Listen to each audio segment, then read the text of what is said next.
'Di ba? Ito po ay hazard light, tapos tail light, park light, reflector, reverse light.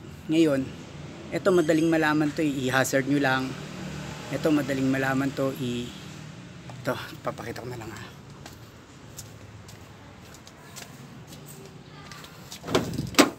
Yan, i-park light natin.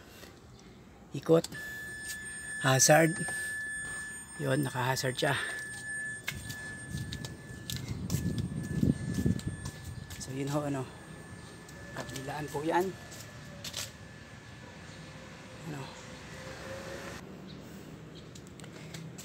So ngayon po, paano, nakita nyo, pinailaw ko to na nakapatay ang makina o ano. Ngayon, paano nyo ngayon mapapailaw to?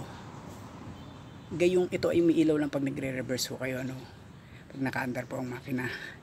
So may madaling paraan po dyan, ano, para malaman nyo kung pundido po ang inyong reverse light, ano.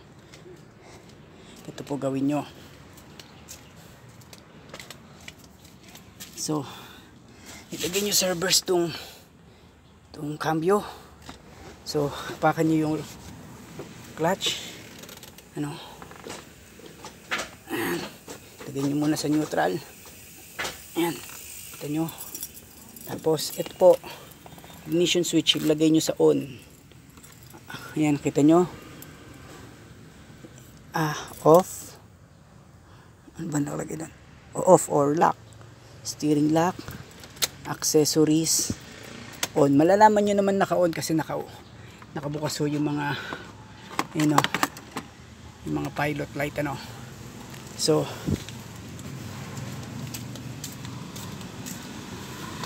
yun.